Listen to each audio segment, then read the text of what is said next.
Aromatic electrophilic সাবস্টিটিউশনের প্রথম ক্লাসে আমরা তাহলে বেসিক কেমিস্ট্রিটা পড়েছি যে রিয়াকশানটা কি, এবং আমরা মানে রিঅ্যাক্টিভিটি এবং ওরিয়েন্টেশনটা আমরা পড়ছিলাম। তো সেখানে কি আমরা পড়ছিলাম, আবার এই জিনিসটাকে যদি আমরা বলি যে একটা মনো সাবস্টিটিউটেড বেঞ্জিন যদি আমার কাছে থাকে, তার উপরে যদি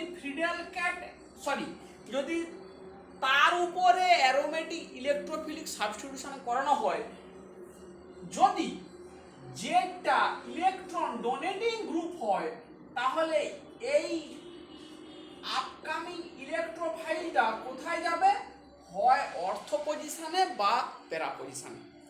তাহলে এই ব্যাপারটাকে ক্লিয়ার করতে হবে যে জেড যদি ইলেকট্রন ডোনেটিং গ্রুপ হয় তাহলে রিয়াকশনটা ফাস্টার, কারণ the nucleus will be more electron rich, ফলে এর রিয়াকশন রেট বাড়বে, it is much more reactive, এবং ই প্লাস মানে ইলেকট্রোফাইলটা হয় অর্থ বা প্যারায় যাবে। তার কি কারণ না, অর্থ বা প্যারাতে যাওয়ার জন্য করেসপন্ডিং যে sigma complex that will be stabilized directly by the electron withdrawing effect of the Z group, because positive charge is located on the carbon atom which is directly contain the Z compared to meta position. এবারে কোশ্চেনটা হচ্ছে, যদি Z electron withdrawing group হয়, electron withdrawing group, তাহলে এই কনসেপ্টটা clear করতে হবে কি, তখন কি হয় না ইটা মেটা পজিশনে যায়।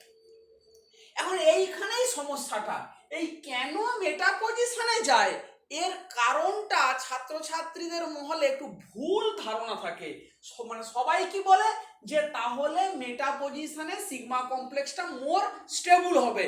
সেই কথাটা একদমই ভুল, কারণ এখানে সিগমা কমপ্লেক্সের কোথাও কোনো স্টেবিলিটির কোনো কোশ্চেন নেই, কারণ জেড ইলেকট্রন উইথড্রয়িং গ্রুপ মানে reaction rate slow, the nucleus is deactivated towards aromatic electrophilic substitution.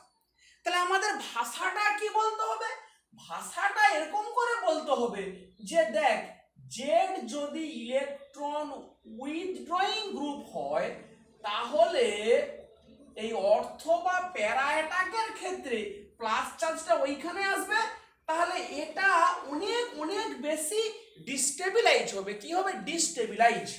কিন্তু যদি মেটায় যায় ইলেকট্রোফাইলটা, তখন কিন্তু কি এই এই আর এই প্লাস চার্জ, তাহলে এ ঘুরতে ঘুরতে কখনোই এইখানে আসবে না। তাহলে ল্যাঙ্গুয়েজটা কি হবে না, extent of destabilization is less in case of meta attack. মেটার ক্ষেত্রে ডিস্টেবিলাইজেশনটা কম হয়, সমস্ত ক্ষেত্রেই ডিস্টেবিলাইজেশন, অর্থ প্যারাতে ডিস্টেবিলাইজেশনটা অনেক অনেক বেশি হবে দেন মেটা। মেটাতে ডিস্টেবিলাইজেশনটা কম হয় বলে মেটাতে যায়, মেটাতে স্টেবল হয় বলে কিন্তু মেটাতে যায় না। তাহলে এই কনসেপ্টটা কিন্তু আমরা আবার একটু ক্লিয়ার করে ফেললাম। বেশ, তাহলে আজকে প্রথমে আমরা কিছু ফাংশনাল ওই গ্রুপের কথা আমরা একটু দেখে নেব, এবং তারা অ্যাক্টিভেটেড নাকি ডিঅ্যাক্টিভেটেড সেগুলো একটু আমরা দেখব।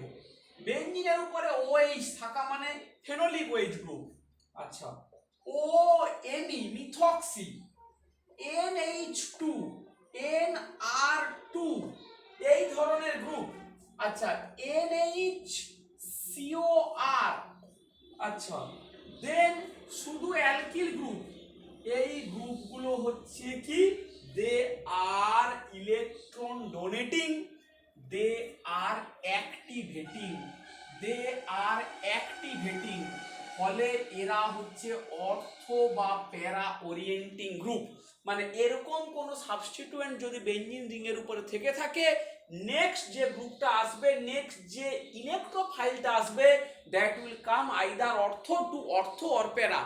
অর্থ এবং প্যারার মধ্যে কোনটা হবে সেটা কেস টু কেস ডিপেন্ডেন্ট, খানিকটা স্টেরিক এফেক্টের উপরে ডিপেন্ড করবে, দ্যাট ইজ ডিফারেন্ট ইস্যু। সেটা কিছুটা বা বা মানে মানে ম্যাক্সিমাম ক্ষেত্রে হয়তো মিক্সচার তৈরি হতে পারে, অর্থোপেরার মিক্সচার, কোনোটা একটু বেশি কোনোটা একটু কম। আচ্ছা, নেক্সট হচ্ছে কারা ডিঅ্যাক্টিভেটিং গ্রুপ। তার মধ্যে সবার প্রথমে আসেন নাইট্রো সায়ানো, দেন কার্বনিল সিও আর এস স্টার, এর সমস্ত গ্রুপ দে আর ডিঅ্যাক্টিভেটিং। ফলে এখানে কি হয় না বেটা পজিশনে যায়। Most interesting case, what about halogen?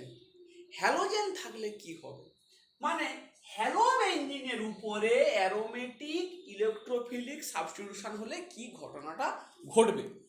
সব থেকে ইন্টারেস্টিং থিং কিন্তু এইটা, হ্যালোজেনের দে আর ইলেকট্রোনেগেটিভ অ্যাটম, ইলেকট্রোনেগেটিভ, ফলে বেসিক্যালি এরা ডিঅ্যাক্টিভেটিং।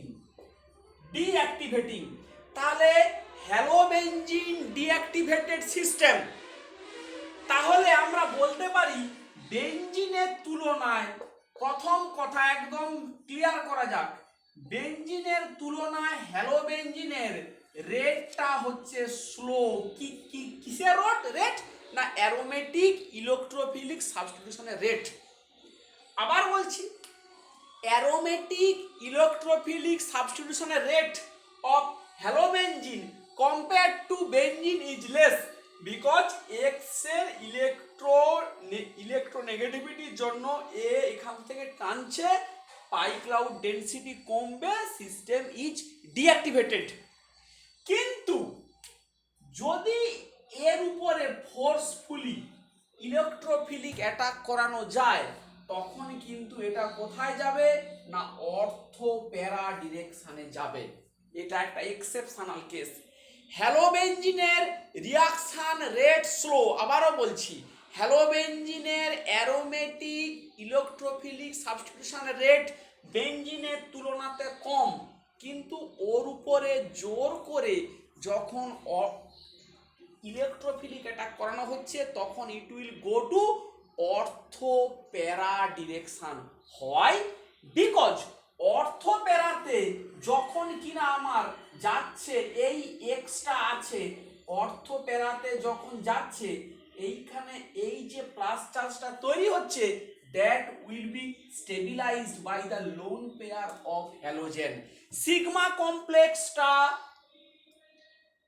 রিলেটিভ কথাবার্তা, কিন্তু এ কিন্তু প্রথমে স্টেবিলিটি মানে এ কিন্তু মানে কখনোই প্রথমে এই রেজোনেন্সটা করবে না। এটা যদি প্রথমেই করতো তাহলে তো রিয়াকশন রেটটা ফাস্টার হতো না।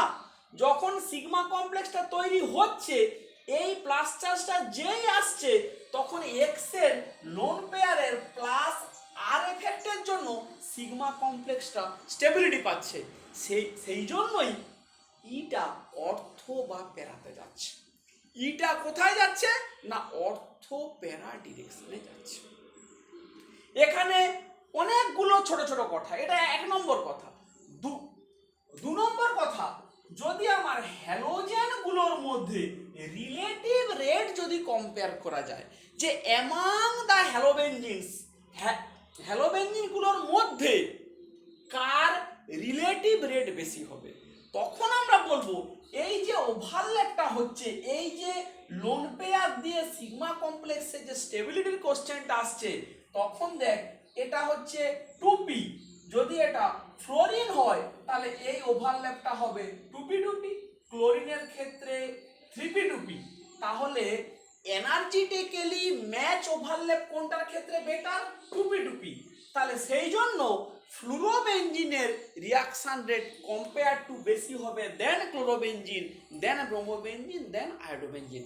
তাহলে হ্যালোবেনজিন গুলোর মধ্যে যদি কম্পেয়ার করি, আবার বলছি সবার রেট কিন্তু বেনজিনের থেকে কম, এখন হ্যালোবেনজিন গুলোর মধ্যে যদি কম্পেয়ার করা যায় তাহলে ফ্লুরোবেনজিনের এই রেটটা সব থেকে বেশি হবে, বিকজ দ্য ওভারল্যাপ ইজ টুপি টুপি ওভারল্যাপ। এটা একটা কথা।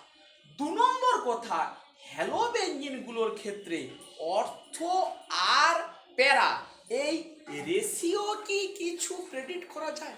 মানে অর্থতে বেশি হবে না প্যারাতে বেশি হবে, এইটা কি কোনোভাবে কোনো একটা যে মানে প্রেডিকশন আছে?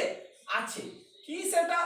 না দেখ, এইরকমই আমার যদি একটা হ্যালোবেনজিনের স্ট্রাকচার হয়, তাহলে এক্স এর ইলেকট্রোনেগেটিভিটির জন্য এই কার্বনের মাথাতে যদি ডেল প্লাস চার্জ তৈরি হয়, তাহলে এখানে আরেকটু কম ডেল ডেল প্লাস, এখানে আরো একটু কম ডেল ডেল প্লাস, এখানে আরো একটু কম ডেল ডেল ডেল প্লাস। তাহলে এই যদি কেসটা হয়, তাহলে ই প্লাসটা কোথায় অ্যাপ্রোচ করতে চাইবে? ই প্লাসটা অ্যাপ্রোচ করতে চাইবে যেখানে ডেল প্লাস চার্জটা কম আছে, সেইটা কোথায়? নাই প্যারা পজিশনে। অবভিয়াসলি দেখ, এখানে একটু বেশি পজিটিভ চার্জ, এখানে একটু এখানে একটু বেশি পজিটিভ চার্জ, এখানে একটু কম পজিটিভ চার্জ। তাহলে যেখানে একটু কম পজিটিভ চার্জ সেখানেই ই প্লাসটা পছন্দ করবে। তাহলে অর্থ প্যারার মধ্যে প্যারাতে যাওয়ার প্রবণতাটা বাড়বে, প্যারাতে যাওয়ার প্রবণতাটা বেশি হবে অর্থ প্যারার মধ্যে। এই কথাটাই কিন্তু মাথাতে রাখতে হবে। এখান থেকে কিন্তু প্রায় কোশ্চেন দেয় যে কোনো জায়গায়, কম্পিটিটিভ এক্সাম হেনা তেনা বা আমাদের ইউনিভার্সিটির পরীক্ষাতে কিন্তু প্রবলেম দেয় যে হ্যালোবেনজিন আর বেনজিনের মধ্যে রিয়াকশনের রেট কম্পেয়ার করতে দেয়, অলদো বোথ মানে অর্থ প্যারা, এটা যে মানে কেন অর্থ প্যারাতে যায়। বেশ, পরের রিয়াকশনটা আমরা যেইটা একদম ডাইরেক্ট এবারে রিয়াকশনের মধ্যে আসি, Friedel ক্যাপ্ট alkylation and Friedel ক্যাপ্ট acylation. আমরা একসঙ্গেই এটাকে স্টাডি করব। ফ্রিডেল ক্যাপ বিক্রিয়া, তাহলে ফ্রিডেল ক্যাপ বিক্রিয়াতে কি হয় না, একটা অ্যালকিল গ্রুপ और একটা অ্যাসাইল গ্রুপ RCO+, দে আর দা ইলেকট্রোফাইল। এই ধরনের গ্রুপকে বেনজিন রিংয়ের বা কোনো অ্যারোমেটিক নিউক্লিয়াসে ডাইরেক্টলি ইন্ট্রোডিউসড করানো যায়। কিভাবে না, একটা লুইস অ্যাসিড লাগে। লুইস অ্যাসিডের কি কাজ আমরা আগে বলেছি না, অ্যালকিল হ্যালাইডের সঙ্গে লুইস অ্যাসিডটা অবশ্যই লিখতে হবে অ্যানহাইড্রাস লুইস অ্যাসিড। সে কি করে, এক্স এর সাথে প্রথমে এল কোঅর্ডিনেট করে করে কি হয় না, এক আর এক্স এ এল CL three extra plus L CL three minus, এই বন্ডটা ব্রেক করতে থাকে, আর ডট ডট এক্স এই এ এল সিএল থ্রি, এইটা ডেল প্লাস ডেল মাইনাস, পুরো বন্ডটা যদি ভেঙে যায় আর প্লাস আর এক্স এ এল সিএল থ্রি মাইনাস। তাহলে এইভাবে আমাদের ইলেকট্রোফাইল জেনারেট হয়। কে সেটা না, একটা কার্বোক্যাটায়ন। এই কার্বোক্যাটায়ন আমরা রিয়াকশন মেকানিজম মানে দেখিয়েছি, বেনজিনের উপরে রিয়াকশন করে অ্যালকিল বেনজিন তৈরি করে। আচ্ছা, প্রথম কোশ্চেন হচ্ছে যে ফ্রিডেল ক্যাপ রিয়াকশনের একটা বড় ডিমেরিটস আছে। ডিমেরিটস কি? ডিমেরিটস না, আমি যদি একটা কোনো রিংয়ের উপরে ফ্রিডেল ক্যাপ বিক্রিয়া করি, RX আর অ্যানহাইড্রাস LCl3 যেই দেবো, আর গ্রুপটা ঢুকে গেল। চিন্তা কর, আর গ্রুপটা যেই ঢুকে গেল, অ্যালকিল গ্রুপের কি আছে, প্লাস আই এফেক্ট। তাহলে আমরা কি বলতে পারি, the product is more reactive than the reactant? কারণ প্রোডাক্টে অ্যালকিল গ্রুপটা নেই, যেই অ্যালকিলটা ঢুকে গেল তার প্লাস আই এফেক্টের জন্য নিউক্লিয়াসের ইলেকট্রন ডেনসিটি বেড়ে গেল। So we can say the product is more reactive than the reactant. আবার বলছি, product is more reactive than the reactant. ফলে রিয়াকশনটা এখানেই থামবে না, এর উপরে আবার ফ্রিডেল ক্যাপ অ্যালকাইলেশন হবে। হয়ে কোথায় যাবে সেটা ইমমেটেরিয়াল, এরকম করে আমরা দেখিয়ে দেবো। অর্থ মেটা প্যারা, অর্থ মেটা প্যারাতে একটা অ্যালকিল গ্রুপ গেল, যেই গেল তার প্লাস আই এফেক্টের জন্য এই সিস্টেমটা আরো বেশি অ্যাক্টিভেটেড, ফলে এর উপরে ফার্দার অ্যালকাইলেশন আবার হতে পারে। তাহলে এরকম করে a mixture of product you will obtained, এই ঘটনাটাকে আমরা বলবো পলি অ্যালকাইলেশন। পলি অ্যালকাইলেশন মানে ফিডাল ক্যাপ অ্যালকাইলেশন করে আমার উদ্দেশ্য এরকম একটা মনো অ্যালকিল বেনজিন পাওয়ার, কিন্তু রিয়াকশনটা ওখানেই থামবে না, because this compound is more reactive than the reactant, so further reaction will goes on and you will get several mixture of compound. ফলে এই ঘটনাটাকে আমরা বলবো পলি অ্যালকাইলেশন। তাহলে poly alkylation is the major problem of Friedel ক্যাপ alkylation.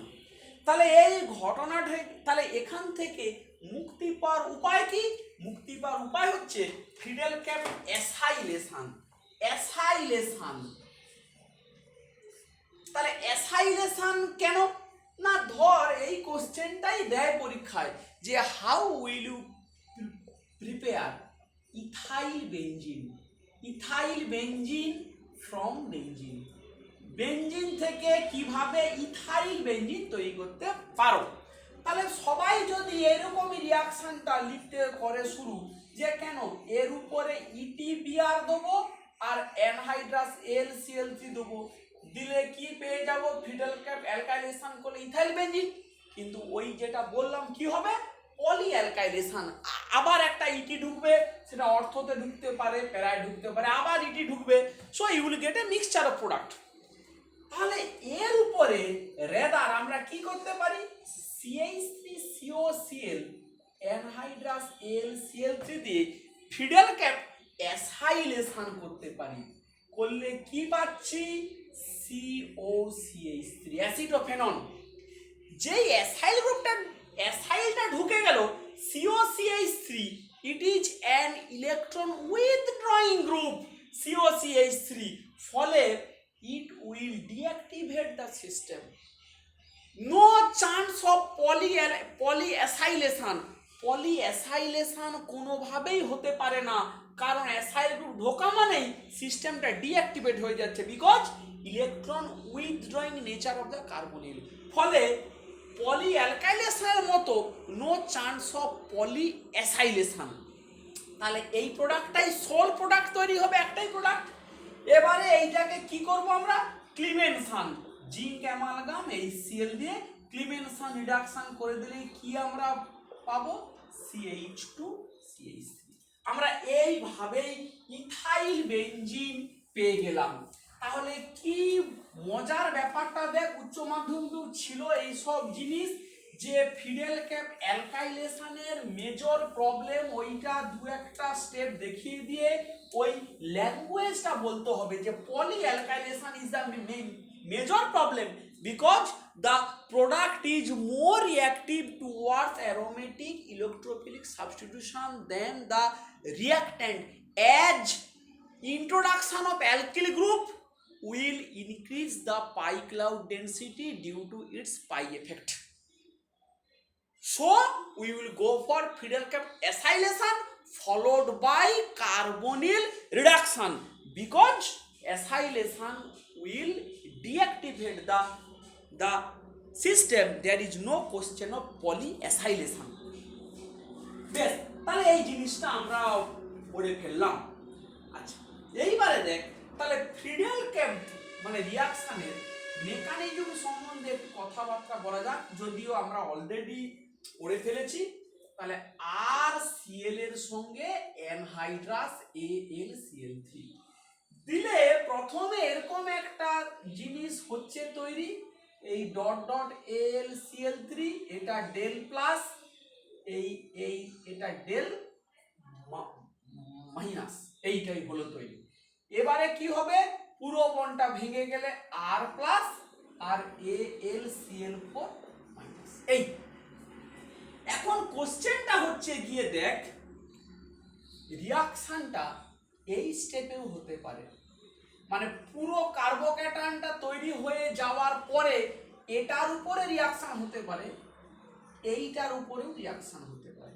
মানে partially formed কার্বোক্যাটায়নের উপরেও রিয়াকশনটা হতে পারে, সেটা ডিপেন্ড করবে কেস টু কেস। মানে কি, যদি আরটা হাইলি স্টেবল হয়, আর যদি হাইলি স্টেবল হয় ফলে এ কুইক এখান থেকে এখানে পৌঁছে যাবে, তখন এই পুরো কার্বোক্যাটায়নটা তৈরি হওয়ার পরেই রিয়াকশনটা হবে। আর যদি আনস্টেবল হয় তখন এই পার্সিয়ালি ফর্ম কার্বোক্যাটায়নটার উপরেই রিয়াকশনটা হয়ে যাবে। এইটা একটা ম্যাটার। আরো অনেক প্যারামিটার আছে, আমরা পরে আসছি। এখন এই সিগমা কমপ্লেক্স যে তৈরি হয়, মানে অ্যারোমেটিক ইলেকট্রোফিলিক সাবস্টিটিউশনে সিগমা কমপ্লেক্স যে হয় তৈরি, তার একটা প্রুফ চাই। প্রুফটা কি না, দেখ মেসিটাইলিন নেওয়া হয়েছিল, মেসিটাইলিন এর উপরে ইটিএফ আর বিএফ3 একটা লুইস অ্যাসিড -80°C টেম্পারেচারে যদি রিয়াকশন যখন হয়েছিল করানো, তখন দেখ এইচইটি এইরকমই একটা sigma complex was isolated at -80°C. It is an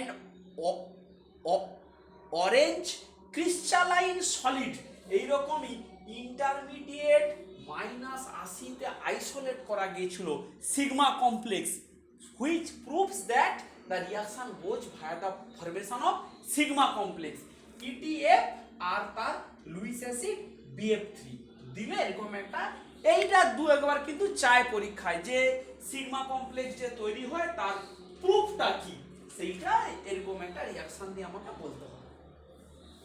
আচ্ছা, পরের পয়েন্টে আমরা আসি যে there are several Lewis acid available, several Lewis acid যারা কিনা ফিডেলকেপ রিঅ্যাকশনে অংশগ্রহণ করতে পারে। LCl3, ferric chloride, BF3, TiCl4, zinc chloride, SnCl4। এটা আমরা একটা অর্ডারে লিখলাম, মানে অর্ডার অফ রিঅ্যাক্টিভিটি। সব থেকে স্ট্রঙ্গার লুইস অ্যাসিড হচ্ছে LCl3, সব থেকে উইকার হচ্ছে SnCl4, tin tetrachloride. This is an order of reactivity of the some Lewis acid। এক পুরোটা মুখস্থ না রাখলেও চলে, একটা আদ্রা একটু জাস্ট নলেজ জানতে হবে।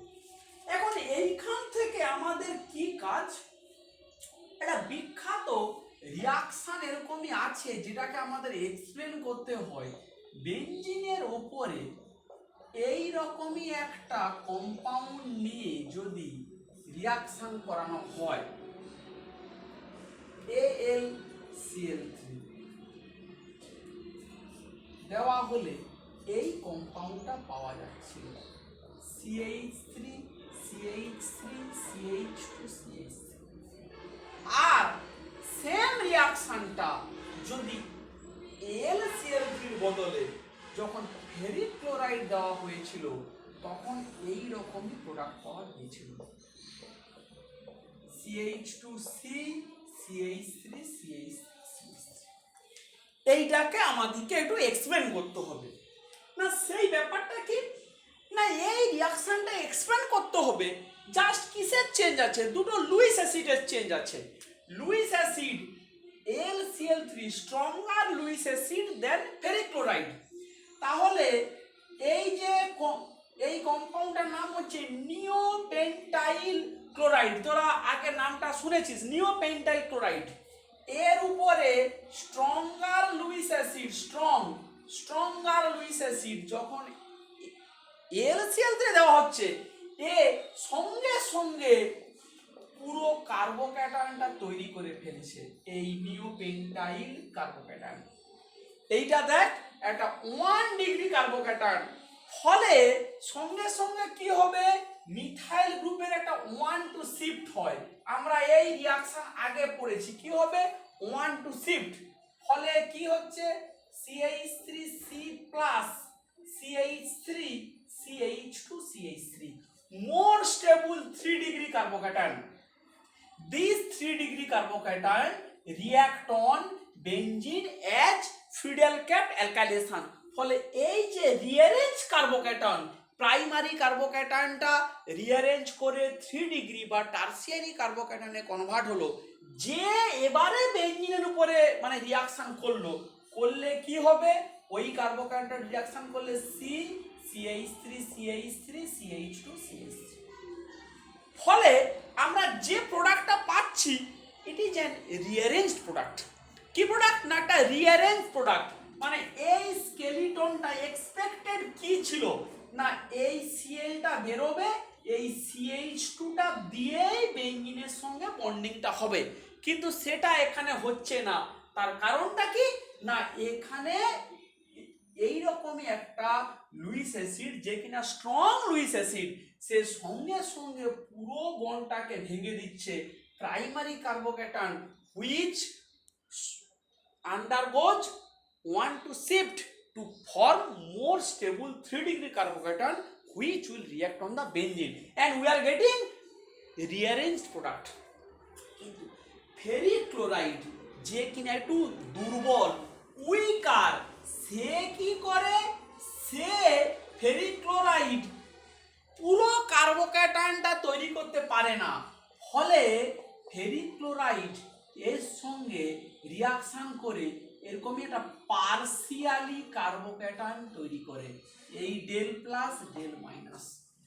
Ferric chloride weaker Lewis acid বলে CCl বন্ডটাকে পুরো ব্রেক করতে পারে না, পার্সিয়ালি বন্ডটা ব্রেক করে পার্সিয়াল কার্বোক্যাটনটা তৈরি হয়। এই কন্ডিশনেই বেঞ্জিনের উপরে ফিডেল ক্যাপ রিয়াকশনটা হয়। কারণ আমরা পড়েছি যে পুরো কার্বোক্যাটনটাও রিয়াকশন করতে পারে, আর পার্সিয়ালি ফর্ম কার্বোক্যাটনও রিয়াকশন করতে পারে। ফলে এখানে এই পার্সিয়ালি ফর্ম কার্বোক্যাটনই রিয়াকশন করে, ফলে আমরা যে প্রোডাক্টটা পাবো সেইটা হচ্ছে গিয়ে আনরিঅ্যারেঞ্জড।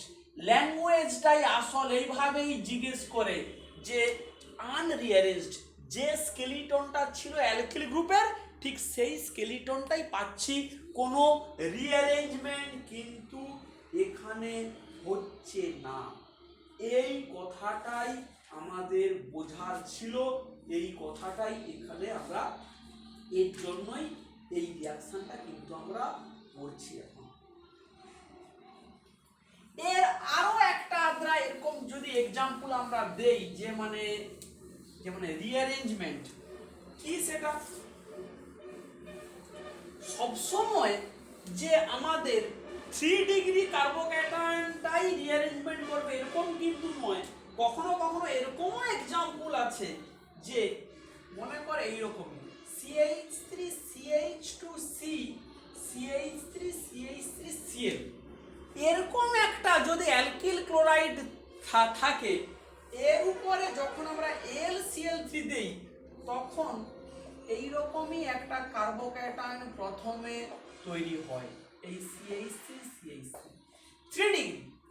এ কি করে না, হাইড্রোজেনকে শিফট করে 2 ডিগ্রি কার্বোক্যাটনে কনভার্ট হয়, এই CH CH3 CH3, যে কিনা বেঞ্জিনের উপরে করে রিয়াকশনটা করলে কি হবে, এই CH CH3 CH CH3 CH3 এই রকমই একটা প্রোডাক্ট পাওয়া যায়। এটার পিছনে কি কারণ, 3 ডিগ্রি থেকে 2 ডিগ্রি কেন হলো না, এইটা যদি ডাইরেক্ট বসে এত বাল্কি গ্রুপের স্টেরিক রিপালশনটাকে অ্যাভয়েড করার জন্য বোধহয় এটা এরকম একটা 2 ডিগ্রিতে মানে কনভার্ট হয়ে রিয়াকশনটা হয়। এখানে আমাদের যেটা মেন বলার উদ্দেশ্যটা কি না, উদ্দেশ্যটা হচ্ছে যে ফিডেল ক্যাপ রিয়াকশনে আমরা কখনো কখনো যে অ্যালকিল ক্লোরাইডটা নিচ্ছি, যেখানে অনেকগুলো ব্রাঞ্চ আছে, সেখানে চান্স অফ রিঅ্যারেঞ্জমেন্ট হতে পারে, রিঅ্যারেঞ্জমেন্টের কিন্তু অনেকটাই চান্স থেকে যায়। বেশ, আমরা যদি দু একটা রিয়াকশনের এক্সাম্পল আমরা নেই এই ফিডেল ক্যাপ ফিডেলকে রিয়াকশানে দেখ বেঞ্জিন এগুলো খুব ইম্পর্টেন্ট কিন্তু F CH2 CH2 CH2 Cl BCl3 দেওয়া হচ্ছে। দেখ কি এখানে আছে এরকম একটা দেওয়া আছে F CH2 CH2 CH2 Cl BCl3 এইরকমই কে কে দিছে আমাকে খেয়াল রাখতে হবে কোন বন্ডটা ব্রেক করবে, মানে কার সাথে লুইস অ্যাসিড কোঅর্ডিনেট করবে, যে বন্ডটা মোর পোলার তাহলে কোনটা মোর পোলার CCl না CF, যার ইলেকট্রোনেগেটিভিটি বেশি সে বেশি পোলার।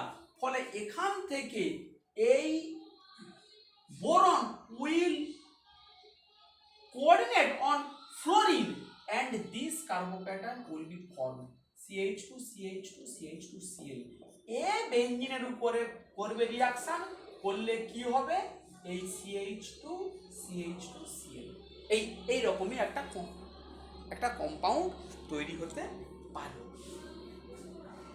নেক্সট দেখ বেঞ্জিনের উপরে আমরা যদি এরকমই দিই মনে কর CH2Cl2 আর অ্যানহাইড্রাস LCl3 এগুলো খুব সুন্দর এক্সাম্পল কিন্তু CH2 এই Cl এই Cl তাহলে একবার কি হবে এখান থেকে কার্বোক্যাটায়ন তৈরি করবে, কোন কার্বোক্যাটায়ন আমি একটু এখানে বলছি CH2Cl একটা ক্লোরিনকে বের করে নিয়ে গেল, তাহলে এই কম্পাউন্ডটা এর উপরে যদি বসে যায় তাহলে কি তৈরি হবে CH2Cl। দেখ কি মজার রিঅ্যাকশনটা দেখ CH2Cl। এখন এই কম্পাউন্ডটা এটাও একটা অ্যালকিল বেঞ্জিন এটাও একটা মানে তোর ক্লোরিন যে CCl বন্ড আছে, তাহলে রিঅ্যাকশনে কে আছে LCl3 এখান থেকে এরকমই একটা কার্বোক্যাটায়ন তৈরি করতে পারে বেঞ্জাইলিক কার্বোক্যাটায়ন, যে কার্বোক্যাটায়নটা আবার একটা বেঞ্জিনের উপরে ফিডেলকে বিক্রিয়া করতে পারে, করলে কি হবে এই CH2 এই বেঞ্জিন। ভালো করে বুঝে নে বিক্রিয়াটাকে, বেঞ্জিনের উপরে কি দিয়েছি CH2Cl2 CH2Cl আর কি দেওয়া আছে একটা লুইস অ্যাসিড, এ প্রথমে একটা CCl বন্ডকে ভাঙলো করে কি হবে CH2Cl, সেটা ফিডেলকে অ্যালকাইলেশন করলে এটা তৈরি হবে, এখান থেকে আবার লুইস অ্যাসিড এই কার্বোক্যাটায়নটা যে আবার রিঅ্যাকশন করলে এইরকম একটা প্রোডাক্ট তৈরি হতে পারে। ঠিক আছে, এই পর্যন্তই এই ক্লাসটা থাক, আমরা পরের দিন আরো শুরু করব।